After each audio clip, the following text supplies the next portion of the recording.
धीमे से हम चले, धीमे बन जाए राब्ता, खोई सी गुमसुम वादी में खो जाए अपना रास्ता। कुछ तू जो कह तो दे, कुछ मैं बस सुन तो लूं, कहते सुनते उड़ चले, उड़ के हम जी तो लें, जी के हम पा भी लें, पाकर हम कह तो ये सके कि तू और मैं हम तो हैं उस भटके बादल की तरह। क्या होगा क्या पता, हर अनजाने कल की तरह कि तू और मैं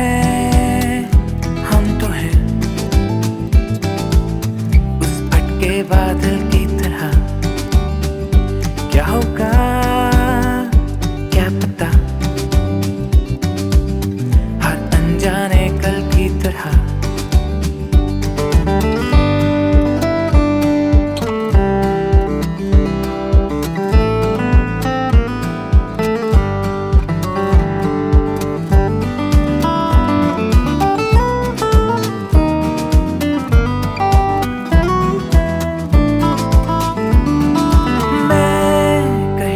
कहीं जो तू रहे, रहेंगी ना कभी ये दूरियां।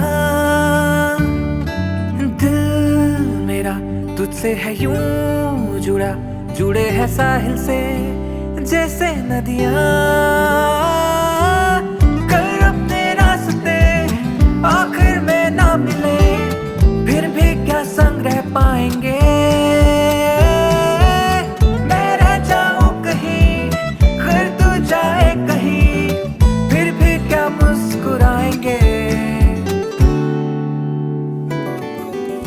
तू और मैं हम तो हैं उस भटके बादल की तरह। क्या होगा क्या पता, हर अनजाने कल की तरह कि तू और मैं हम तो हैं उस भटके बादल की तरह। क्या होगा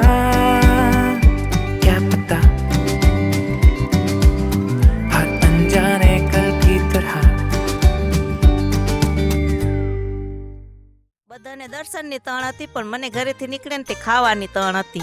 મને એમ થતું બીજું બધું તો ઠીક થેલા ભર્યા એ, પણ 11 કેમ થશે.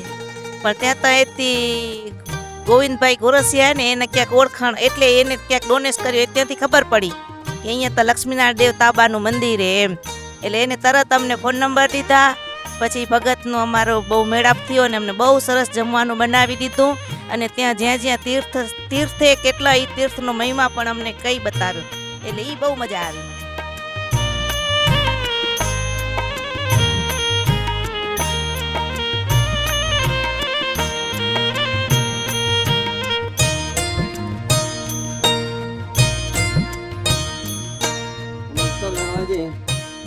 ગાડી ત્યાંથી અંદર જતું રહેવાનું અને ડાબા હાથે ટિકિટ બારી આવશે. એક જણની 25 રૂપિયા ટિકિટ લેશે. એ આપણે જેટલા મેમ્બર હોય એટલી ટિકિટ લઈ લેવાની અને પછી જે ગલી લઈ જાય એ પ્રમાણે જાઓ એટલે પહેલો સીધો કુંડ આવી જશે નાવાનો. એટલે ત્યાં તમે જશો એટલે ત્યાં એક માણસ ઉભો જશે કુંડ ઉપર. એ કુંડ ઉપરથી ડોલ લઈને તમારી ઉપર નાખી દેશે.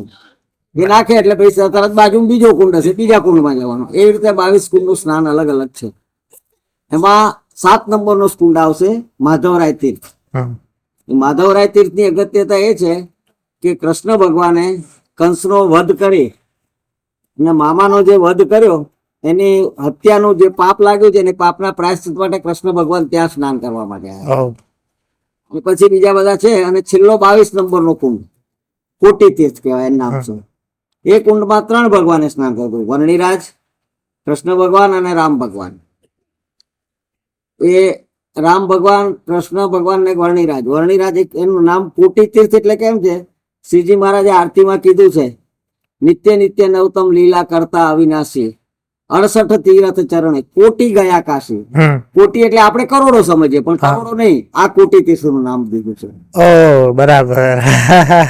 અને એક અગત્યની વસ્તુ એની અંદર એ પણ છે કે વચનામૃતમાં મહારાજે કીધું છે કે બીજી જગ્યાએ કોઈ પાપ થાય તો તીર્થ સ્થાનની અંદર પાપ ધોવાઈ જાય, પણ ભૂલથી તીર્થ સ્થાનમાં પાપ થઈ ગયું તો એનું પ્રાયશ્ચિત એમ કહે છે કે કોઈ નથી, પણ એનું પણ પ્રાયશ્ચિત મહારાજે અહીંયા આપ્યું છે.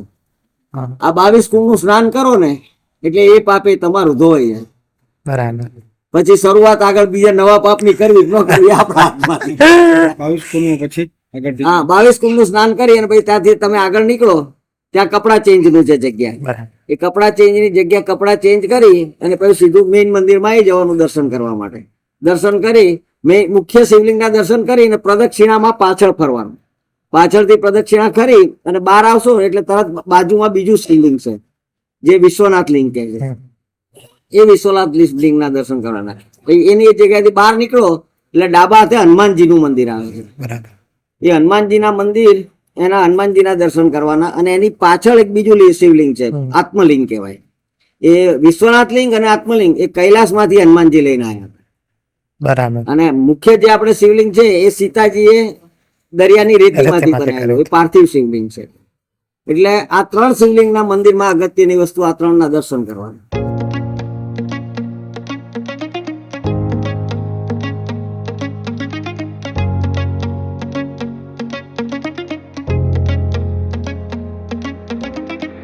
लेट लेट देखो खाली दीवार. કાલે આપણે રામેશ્વર પહોંચ્યા તો ફર્સ્ટ આપણે ધનુષકોટી ગયા. રસ્તામાં વિભીષણનું મંદિર હતું, ત્યાં બધા નાલ પાણી એન્જોય કર્યો. પછી આગળ જઈને ત્યાં ધનુષકોટીનું સારું વ્યૂ છે, દરિયા બે બાજુ દરિયો, શ્રીલંકાની બોર્ડર પર દેખાય છે. અમને બહુ મજા આવી જોવાની. फिर के याद तेरी क्यों मुझे सताती, और कामयाबी पाने की तलब है लग चुकी मुझे, ऐसी छोटी छोटी बातें अब मुझे न खाती, पन्ने अक्सर अब खाली से रहते हैं, भर भी जाए पन्ने दिल भर. અમે ધનુષકોટી ગયા ને ત્યારે બહુ મજા આવી. ત્યાં જે સમુદ્ર, આખું જે વાતાવરણ હતું એ પણ બહુ નાઇસ હતું. ચારે બાજુ સમુદ્ર સમુદ્ર. ત્યાં કને નારિયેલ પીવાની બહુ મજા આવી. એમ થતું હતું રસ્તામાં હાલ્યા જાય ને ત્યાં નારિયેલ બહુ દેખાતા હતા, તેમથી હાલો પીએ હાલો પીએ, પણ ત્યાં નારિયેલ પીવાની બહુ મજા આવી. कंचित शाश्वतम मैं करता जाऊंगा करम, कंचित शाश्वतम मैं करता जाऊंगा करम. रातों की परियों से हूँ सुनता मैं कहानी तेरी, सच है या झूठी क्या पता, और खामोशी में ही हूँ रहता उलझा अक्सर, ख्वाहिशों में हूँ लापता.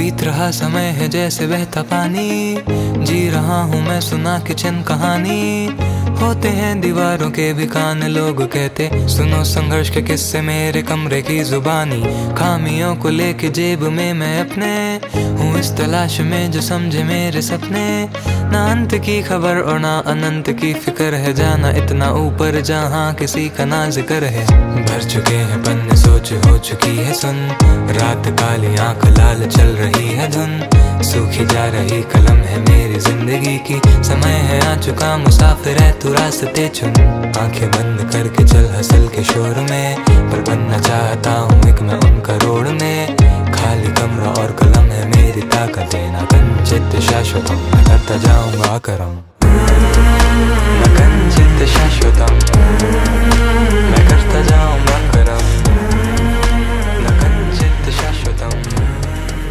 રામેશ્વરની યાત્રા કરવી હતી. યાત્રા કરતા પહેલા એથી મારા મમ્મીને મળવા ગયા કે અમે યાત્રા કરવા જઈ રહ્યા. તો મારા મમ્મીએ વાત કરી કે રામેશ્વરની યાત્રા કરવા જાય તો પમુ 22 કુંડમાં સ્નાન કરજો હો. મેં કીધું કે ભાઈ સ્નાન કરવાનું તો લગભગ મેળ નહીં ખાય હતી એમ, પણ જોશું કે ના ના એમાં સ્નાન કરી આવજો. પછી અહીંયા આવે ત્યારે મારા માટે તો મુશ્કેલ હતું કે આ 3-4 કિલોમીટર જેટલું હાલવાનું થશે, મારું શું થશે એમ. પણ સ્નાન કરવા ગયા ત્યારે ભગવાનની કેવી દયા હતી, તો 22 કુંડમાં એકદમ સ્નાન કરી લીધું. પછી રામેશ્વર ભગવાનના દર્શન કરી લીધા. પણ શરીરમાં ક્યાંય એવું ન લાગ્યું કે ના હતી થાક લાગેલો હતી. આ અનુભવ હતી એમ થયું કે ના ભગવાન સાથે જ છે હતી. 22 કુંડીમાં દર્શન કરવા માટે ગયા ત્યાં મને એમ કે કપડાં બપડા બદલાવશો, પણ બદલાવ્યા નહીં. એમને એમ આ લોકો માથે ડોલ ખાલી કરી નાખી. પછી ત્યાં ઠંડુ હતું નહીં પાણી, પણ બહુ મજા આવી. રામેશ્વરના દર્શન કરવામાં બહુ મજા આવી. બસ બહુ સારું લાગ્યું. परब्रह्म त्रिमूर्ति के नाम से तुम जाने जाओ, धर्म राह के तुम मुझियाले हर युग काल में जाने जाओ, सर्प की माला लेकर बैठे हो पर्वत की चोटी पे, ध्यान तुम्हें દર્શન કરવા ગયા તો બહુ લાઈન હતી. તો એમ થાય હાથે જો બધા કાળા કાળા બધા કેવા એમને એમ તો કે ડર લાગે, આ કઈ કરશ એવા લાગે એમ. તો એક વખત મારો એનો હાથ અડીડો ને તો એને મને એવું આમ અંદરથી એમ થયું કે આના કાનથી કાંઈક મારથી અડાઈ જતો. ત્યારે જ આમ સોરી કીધું એમ મને. તો મને એમ થાય કે ના અહીંયાના માણસો બહુ આમ દયાળુ એમ, ભલે બિચારાને બીજું ઓલું નથી પણ બહુ આમ સારા એ માણસો એમ કે આપણે ઓલું ના કરી કાંઈ.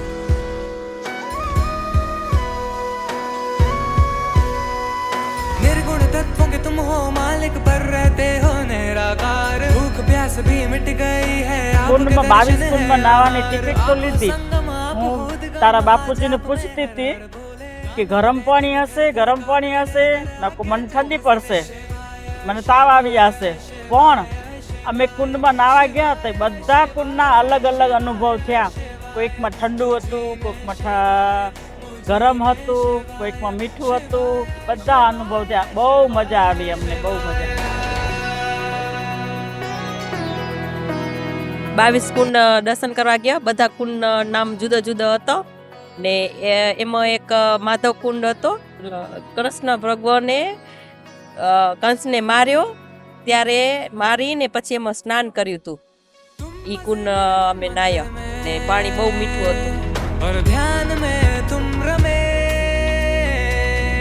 छूट गई जगत की माया. પછી ઓલા નાવરાવે ને એ અમને માથે માલ અડધી ડોલ નાખી. અડધી ડોલ શું કામ નાખે, આખી નાખો, એક રૂપિયા લીધા. તો એ કે ના હતી. મને કે હાલો આખી નાખી દઉં તમને કુંડમાં. એ કે એવી બહુ મજા આવી. પછી હું હાલી જતી હતી એક ડોલ ભરીને મારા માથે નાખી. પછી બહુ મને મજા આવી. પછી મને ઓળખી જાય. રોજ રોજ એમને આખી ડોલ થી જ નવરાવતા. रुद्र देवता तू अलबेला, रुद्र देवता तू अलबेला,